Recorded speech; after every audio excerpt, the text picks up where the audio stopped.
WHO लंबाई दर आयु Z score वृद्धि चार्ट पर बने स्पोकन ट्यूटोरियल में आपका स्वागत है। इस ट्यूटोरियल में हम जानेंगे जेड स्कोर, वृद्धि संकेतकों के लिए अंकित बिंदु। वृद्धि चार्ट परसेंटाइल वृद्धि चार्ट ट्यूटोरियल में दिखाए गए हैं। कृपया इस ट्यूटोरियल को देखने से पहले उन ट्यूटोरियल को देखें। इस ट्यूटोरियल में हम 3 प्रकार के जेड स्कोर वृद्धि चार्ट के बारे में बात करेंगे। प्रत्येक वृद्धि चार्ट का उपयोग एक खास वृद्धि संकेतक को मापने के लिए किया जाता है। वृद्धि संकेतकों का उपयोग वृद्धि का मूल्यांकन करने के लिए किया जाता है। वे बच्चे की उम्र और माप दोनों को इकट्ठे ध्यान में लेते हैं। पहला वृद्धि संकेतक लंबाई दर आयु के लिए है। दूसरा वृद्धि संकेतक वजन दर आयु के लिए है। तीसरा वृद्धि संकेतक वजन दर लंबाई के लिए है। इन संकेतकों को सप्ताह, महीने या वर्षों के लिए वृद्धि चार्ट पर अंकन किया जाता है। यह हमें किसी भी वृद्धि से जुड़ी समस्याओं की पहचान करने में मदद करता है। बच्चे के लिंग के अनुसार वृद्धि चार्ट का उपयोग करना जरूरी है। इस ट्यूटोरियल में उपयोग किए गए वृद्धि चार्ट 0 से 2 वर्ष की आयु के बच्चों के लिए है। वे विश्व स्वास्थ्य संगठन से हैं, जिसे WHO भी जाना जाता है। ये वृद्धि चार्ट उनकी वेबसाइट www.who.int पर उपलब्ध हैं। कृपया बच्चे के लिंग के अनुसार उपयुक्त चार्ट का चयन करें, उन्हें डाउनलोड और प्रिंट करें। अब आइए पहले प्रकार के जेड स्कोर वृद्धि चार्ट के बारे में और जानें। यह लंबाई दर उम्र वृद्धि चार्ट है। इसका उपयोग लंबाई दर उम्र वृद्धि संकेतक को अंकन करने के लिए किया जाता है। यह संकेतक उन बच्चों की पहचान में मदद कर सकता है जो नाटे या छोटे हैं। ऐसे बच्चों को लंबे समय तक कुपोषण या बार-बार बीमारी हुई होगी। उन बच्चों की पहचान भी की जा सकती है जो अपनी उम्र के लिए लंबे हैं। इन चार्ट में नीचे की ओर क्षैतिज संदर्भ रेखा एक्स अक्ष है। यह आयु दिखाता है। एकदम सही आयु जन्म से 2 वर्ष की आयु तक हफ्तों और महीनों में अंकित की जाती है। बाईं ओर की लंबाई संदर्भ रेखा y अक्ष है। यह सेंटीमीटर में लंबाई दिखाता है। पतली सलेटी क्षैतिज रेखाएं लंबाई में 1 सेंटीमीटर की वृद्धि दर्शाती हैं। आइए चार्ट में आयु के अनुसार लंबाई दर्शाने के चरणों पर गौर करें। सबसे पहले एकदम सही आयु महीनों और वर्षों को एक्स अक्ष पर एक बिंदु से चिन्हित करें। फिर एक बिंदु के साथ वाई अक्ष पर लंबाई को चिन्हित करें। इसे जुड़ी हुई क्षैतिज रेखा पर आयु के लिए चिन्हित बिंदु तक बढ़ाएं। आयु के लिए चिन्हित बिंदु को जुड़ी हुई ऊर्ध्वाधर रेखा पर बढ़ाएं।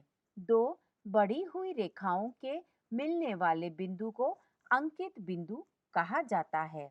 हर बच्चे के लिए साप्ताहिक या मासिक माप पर बिंदु अंकित किए जाते हैं। ये जांचें कि क्या अंकित किया गया बिंदु सही लगता है। जरूरी हो तो बच्चे को फिर से मापें। उदाहरण के लिए शिशु की लंबाई पिछली मुलाकात से कम नहीं होनी चाहिए। अगर हाँ, तो एक माप गलत था।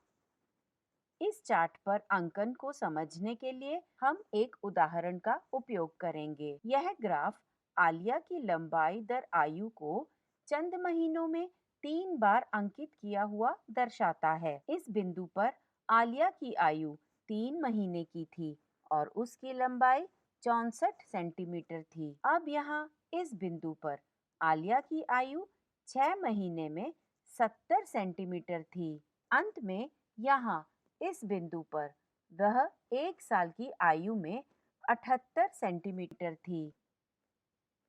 अब तक हमने जेड स्कोर वृद्धि चार्ट पर बिंदु अंकित करने का तरीका सीखा है। इन अंकित बिंदुओं की व्याख्या करने के लिए हमें कुछ शब्दों को समझने की जरूरत है। हम पहला शब्द जिस पर बात करेंगे वह है माध्य। माध्य संख्याओं के समूह का औसत है। मान लें हम 3 बच्चों की ऊंचाई सेंटीमीटर में मापते हैं।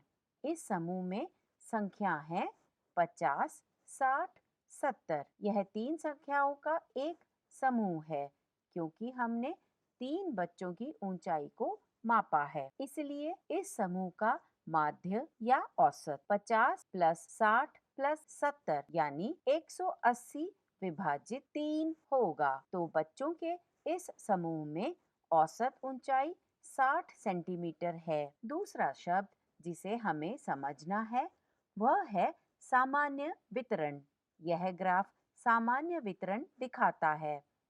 यहाँ पर हम अंकित संख्याओं का एक समूह देख सकते हैं जो एक घंटी के आकार का वक्र बनाता है। वक्र की चोटी वहाँ होती है जहाँ संख्याओं के समूह का माध्य है। वितरण माध्य के सापेक्ष सममित है। इस ग्राफ में आधी संख्याएं माध्य के दाईं ओर हैं।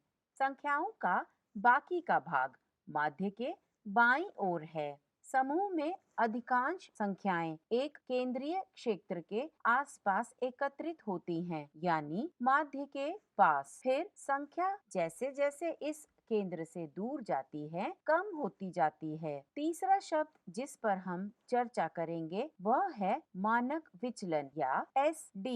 SD सामान्य वितरण वक्र पर संख्याओं के समूह में औसत भिन्नता है। यह दिखाता है औसतन समूह में प्रत्येक संख्या माध्य के कितने करीब है। SD एक सामान्य वितरण वक्र को खींचता या दबाता है। एक छोटी SD का मतलब है कि संख्या माध्य के करीब है। इसके परिणाम स्वरूप एक संकीर्ण वक्र बनता है। इसका शिखर ऊंचा और फैलाव छोटा है। एक बड़े SD का मतलब है कि संख्याएं आमतौर पर माध्य से बहुत दूर हैं। यह एक विस्तृत वक्र की ओर ले जाता है। यह अधिक समतल और विस्तृत है। चौथा शब्द जिस पर हम बात करेंगे मानक सामान्य वितरण है। मानक सामान्य वितरण को Z वितरण भी कहा जाता है। यह एक खास सामान्य वितरण है। इसका माध्य हमेशा 0 होता है और इसका मानक विचलन हमेशा 1 होता है। पांचवा शब्द जिस पर हम बात करेंगे वो है Z स्कोर। यह केवल Z वितरण में ही उपयोग किया जाता है। यह दिखाता है कि समूह में प्रत्येक संख्या माध्य से कितने SD दूर है। एक सकारात्मक Z स्कोर का मतलब है कि संख्या माध्य से अधिक है।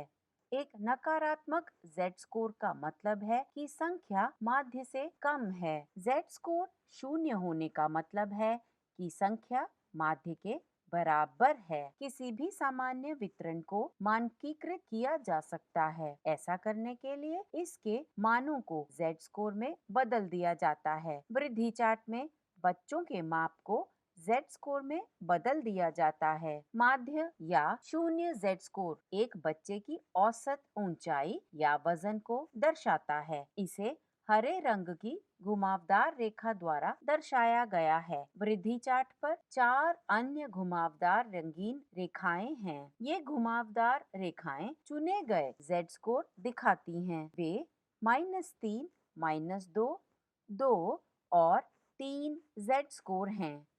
-2 और 2 Z स्कोर लाल रंग की रेखाओं में दिखाए जाते हैं। -3 और 3 Z स्कोर काली रंग की रेखाओं में दिखाए जाते हैं। ये Z स्कोर हमें एक बच्चे में वृद्धि समस्याओं को पहचानने में मदद करते हैं। आइए उदाहरणों से वृद्धि समस्याओं की परिभाषा को समझें।